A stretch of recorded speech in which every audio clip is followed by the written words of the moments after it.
Bienvenido.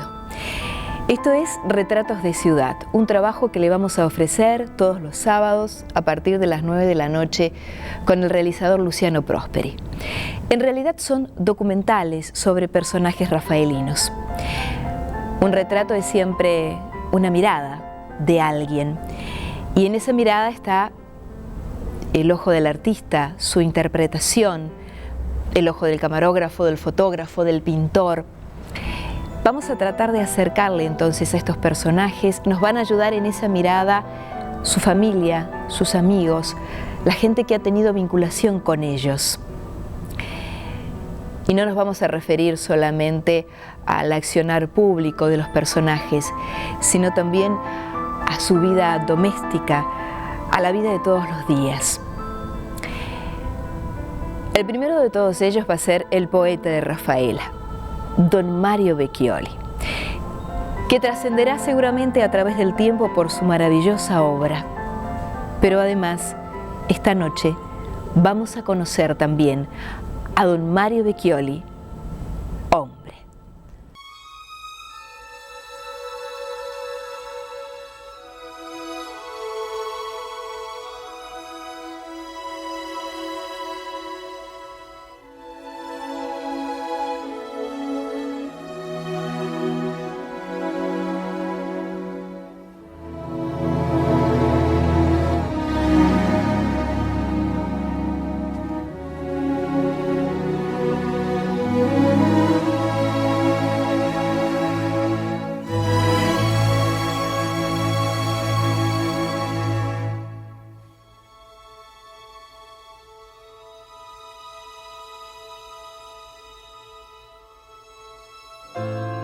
Y mi invisible sombra, mi sombra tuya, intemporal y eterna, continuará en tus calles entre tu gente nueva.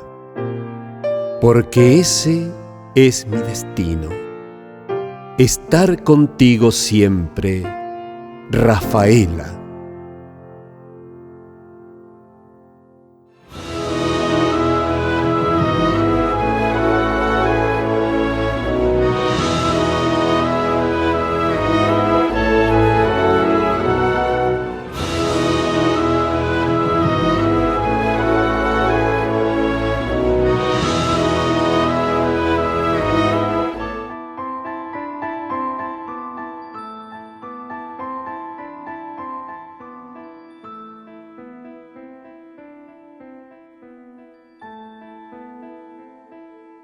No es sencillo hablar del padre de uno, y menos aún cuando fue un hombre público, reconocido, respetado, que tuvo enorme cantidad de amistades. Una imagen quizás no conocida por muchos, sí por la gente de la ciudad o la gente que lo ha tratado. En primer lugar, me gustaría decir que estamos en la casa donde vivimos desde el año 1944. Yo era muy joven, muy chico todavía, así que en esta casa él elaboró toda su obra poética. En este mismo lugar donde estamos ahora hemos tenido reuniones, han visitado a mi padre prestigiosos escritores, músicos, cantantes, plásticos, políticos, es decir, el lugar, el living de la casa. Y él era un hombre que tuvo una intensa vida social, en la actividad dirigencial, también en la actividad política. Le gustaba mucho el deporte. Conmigo jugaba en la antigua casa a la pelota en la calle, en la vereda o en el patio, pero uno nunca tomó conciencia de su importancia, porque la convivencia le hace perder a uno ese tipo de cosas.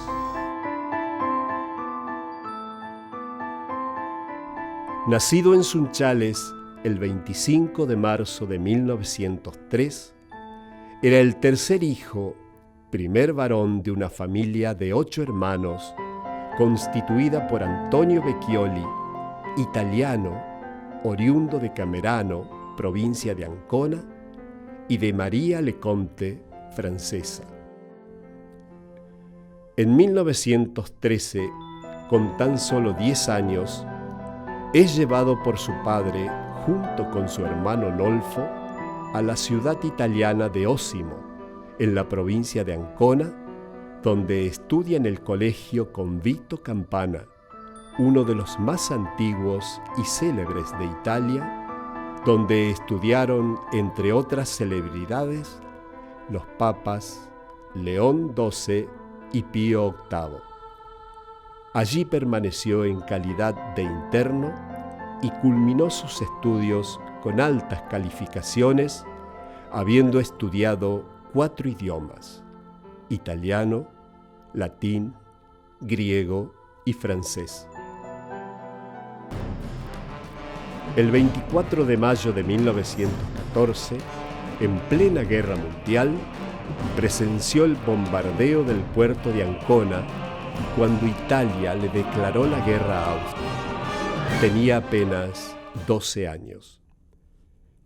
A los 10 años, sus padres los llevaron a Italia para estudiar allá, junto con su hermanito menor. Y estuvieron 8 años. Él volvió por la muerte del padre, así que no lo vio más.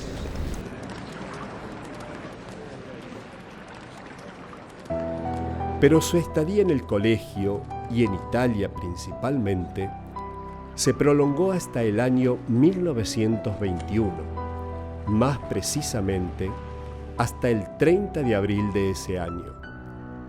El destino nuevamente cambió el rumbo de la vida de Mario.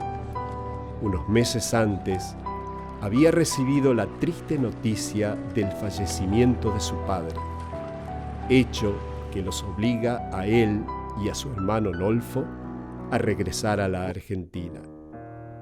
Atrás quedaban las intenciones de ambos de estudiar medicina, aunque en Mario ya se vislumbraba su verdadera vocación, que había sido vaticinada por un sacerdote profesor de literatura y filosofía, quien un día le dijo: «Lei sarà scrittore, non dottore».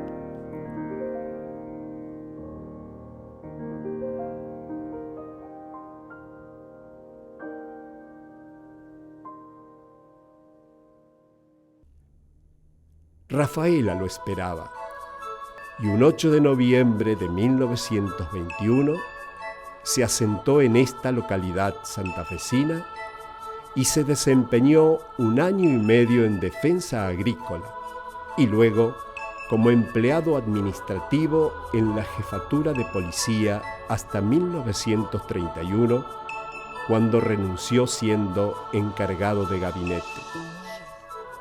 Ese mismo año obtuvo el carnet habilitante como redactor del diario La Opinión y en 1934 como comentarista de El Norte. La sociedad italiana Vittorio Emanuele II lo tuvo entre sus más destacados colaboradores a tal punto que desde 1932 hasta 1978 trabajó en la Secretaría, gerencia de dicha institución. 50 años la sociedad italiana estuvo, que fue la primera sociedad de lo que hoy se llamaría hoy mutuales, solidarias, que funcionaba y donde está el teatro, la sociedad italiana. Y ahí también era visitado por muchísima gente. Era un lugar de bohemia. Por ejemplo, Fortunato Nari siempre recuerda que todos los sábados durante la mañana iba a charlar con él 3 o 4 horas.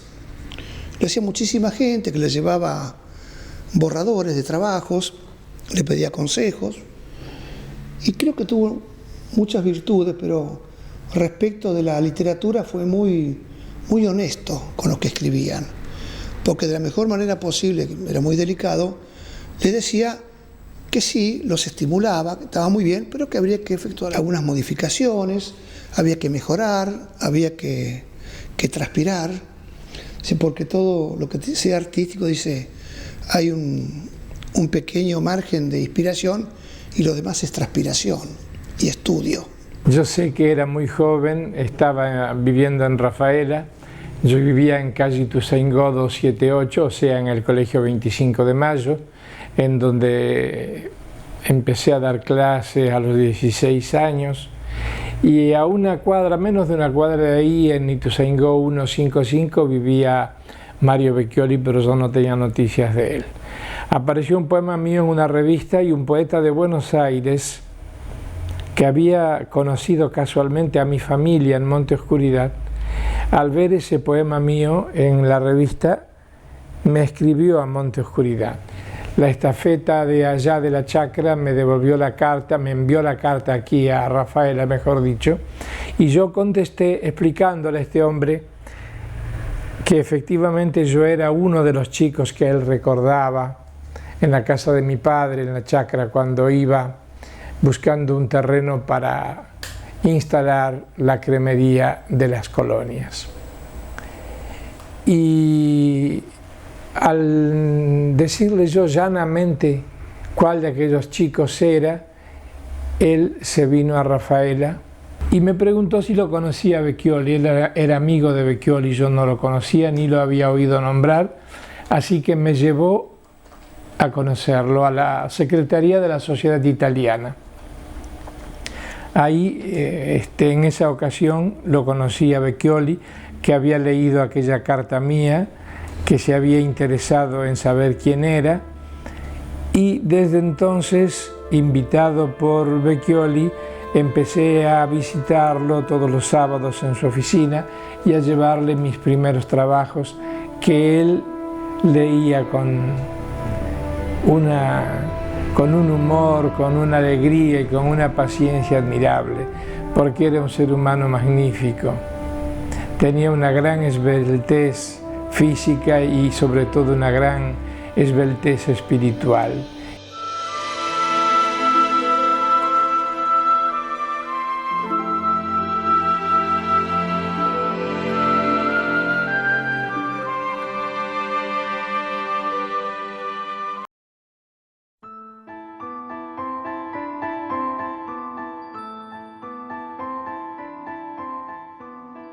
Escribió tal como vivió, porque su vida es un poco el reflejo de lo que después él tradujo en las obras, desde su infancia, con poemas como Antiguo pueblo mío de mi infancia, o El gallo trompetero, o El canto a la madre heroica, o Al padre gringo, toda esa vida de campo que él la disfrutó muy poco tiempo, porque a los 10 años sus padres lo llevaron a Italia para estudiar allá, junto con su hermanito menor. Mi heroico trompetero, gallo triunfal del alba, antes que el sol saliera de sus tiendas para invadir las chacras, su incorruptible integridad de plumas corría a trompetear la madrugada. Él tenía su estilo poético afirmado en la preceptiva clásica, de la cual no intentaba salir, y mejor que no lo haya intentado, porque su estro era el de la poesía con una métrica y una rima más o menos permanente, con una musicalidad más o menos permanente. La obra de don Mario Vecchioli comenzó a gestarse en Italia cuando contaba con tan solo 13 años de edad, y sus primeras letras artísticas fueron novelas que aún la familia conserva como un tesoro preciado. El terrore del deserto, La hiena del Sahara, Le Trigri de la Sonda. Luego, ya en Argentina, su obra se hace más fructífera, en narrativa, cuentos y sus más conocidos trabajos, su obra poética. Mensaje lírico fue publicado en 1946. Le seguirían en 1948 Tiempo de amor y 2 años después La dama de las rosas.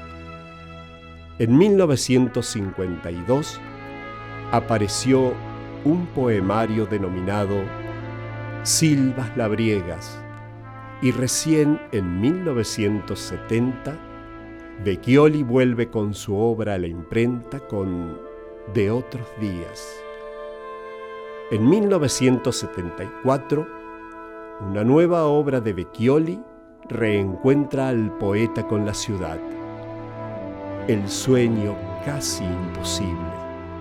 Canto a Rafaela. Al año siguiente publica Lugar de tierra nuestra y finalmente, en 1977, Reiteración del hombre. Y todo lo que él hizo me parece que ha creado un compromiso a futuro para toda la ciudad de Rafaela, porque a partir de su obra hay que ubicarse que él volvió de Italia allá por el 20 o 21. Rafaela era una aldea, tierra, ferrocarril, gente de campo, poca población, y que venga una persona argentino pero hablando italiano a escribir poesías, hasta pudo haber sonado a raro, a extraño. Sin embargo, después de pocos años, 5, 8, 10 años, empecé a ver ya en la década del 30 publicaciones en los diarios. Hasta que vino una vez a Rafaela a dar una charla Pedro Miguel Obligado, el gran poeta argentino. Él fue a la charla y alguien lo instó para que le mostrara algunos poemas y se los mostró.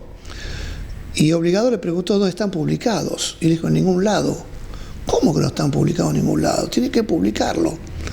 Bueno, lo fue trabajando y ese es el producto de Mensaje Lírico. Bueno, después apareció, fue un suceso muy importante, con críticas muy importantes de grandes escritores de Argentina y de Hispanoamérica. Él empezó con sus versos de una lírica intimista, de una lírica emocional muy, muy amplia, y después incorporó libros espléndidos en la vena de la poesía amatoria y en la vena de la poesía vinculada a la tarea campesina, al hombre del campo, al colono, al pionero, que son sus versos más trascendentes, sin duda. Él escribía siempre. Escribía en la cocina, escribía en el comedor diario, escribía en la Sociedad Italiana. No descarto que haya escrito, no sé, en alguna mesa de café. Por ejemplo, tirando alguna idea con un par de párrafos o de versos que después le servían de motivo para desarrollarlo a través de un poema. Y aquí tenemos un montón de manuscritos borroneados, corregidos. Tenía la costumbre de escribir a mano, tenía una letra muy linda, muy dibujada la letra, y corregía también a mano. Y algo que me llamó la atención, el uso de sinónimos al lado de las palabras. Y después el uso de palabras acentuadas, siempre en busca de la rima y del ritmo y de la música, es decir, todas las reglas de la perceptiva que él religiosamente observó toda su vida, porque hasta en Silvas Labriga, que es un hallazgo literario, casi no hay silvas escritas. Y él lo había escrito bajo otra forma, otra estructura poética. Y alguien le dijo, pero Mario, ya que es así, ¿por qué no lo escribís como silvas? Y ahí nomás lo modificó, cambió todo. Tenían mucha facilidad para eso. Prodigio de la espuma y de la rosa, milagro del perfume y de la gracia. Pudo ser vals, o nube, o golondrina, la identidad del pétalo y el nácar, pero eligió el hogar, la vida cierta, la cintura dolida en la jornada. Un gigantesco soplo de epopeya ondeaba redenciones en la pampa. Vientos de Génesis corrían, rudos, mordiéndole la entraña. Era la tierra india, bravía y milenaria, con urgencia de brazos para trocarse en patria. Eso fue en el 52. Y hasta el 71, silencio total de obras, porque estuvo en la actividad política. En el ámbito público se desempeñó primero como secretario general, luego como secretario de Gobierno y Hacienda y más tarde como director de Cultura y Acción Social de la Municipalidad de Rafaela. Fue director de Cultura, secretario municipal, él fue electo concejal, pero el intendente lo atrapó y dijo, no, vos no vas a ser concejal, vas a estar en el departamento ejecutivo para determinadas cosas. Mario era así, un enamorado de la vida, enamorado de la naturaleza, enamorado de los animalitos, y sí, llegó al extremo, siendo funcionario municipal, de ir una noche a abrir las perreras y concederles la libertad a los pobres animalitos que estaban ahí guarecidos o refugiados. Ocurrencias que él tenía con esa mirada pícara con que subrayaba todas sus intenciones.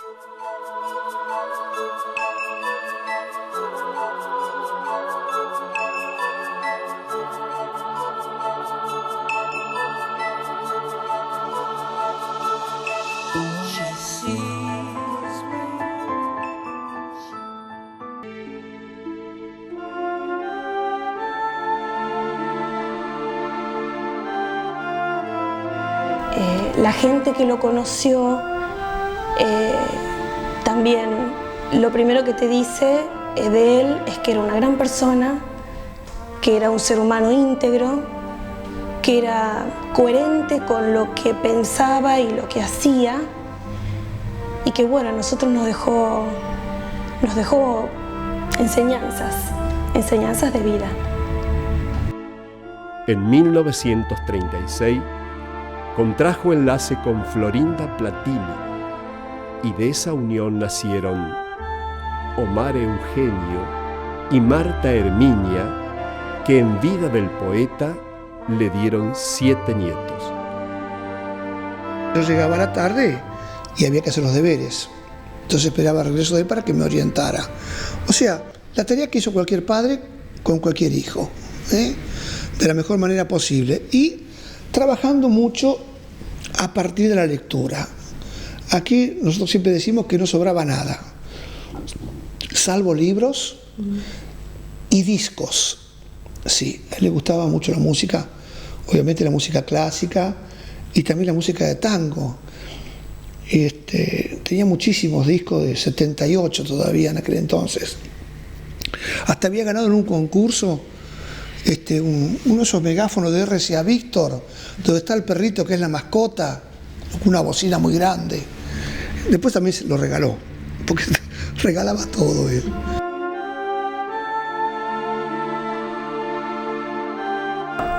Es algo que a mí siempre me gusta comentarlo y decirlo, porque durante muchísimo tiempo uno no se daba cuenta del papel de Florinda, ¿no?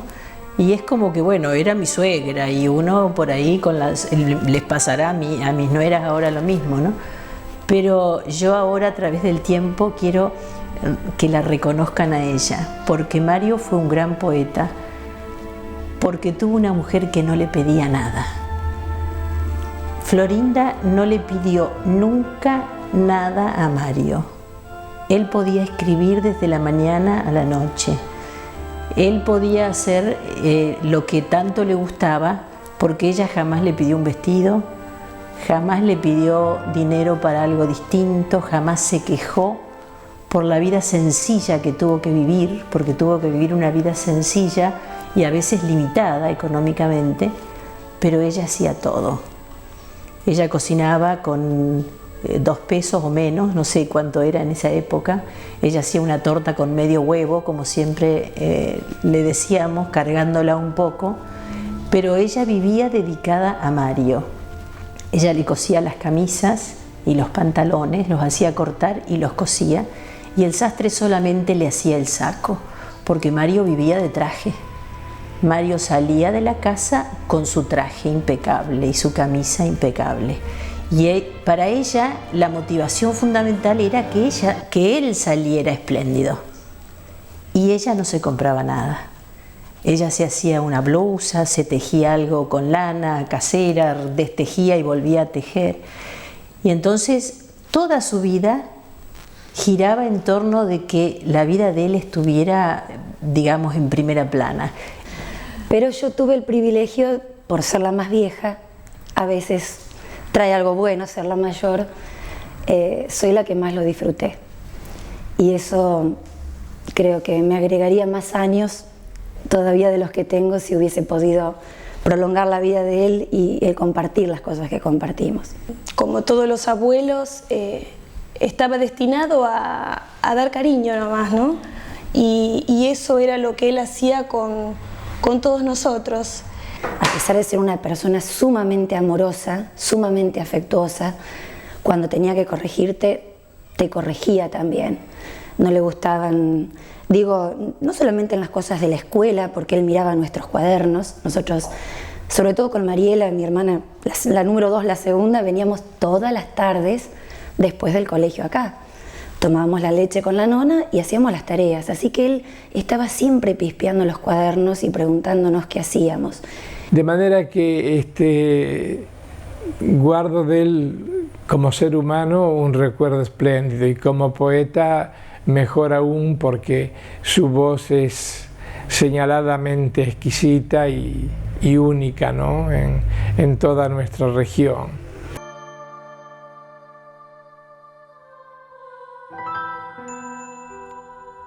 El 20 de noviembre de 1978, Mario Vecchioli se iba de este mundo, pero su legado permanecería por siempre en sus seres queridos, en sus amigos, en sus lectores.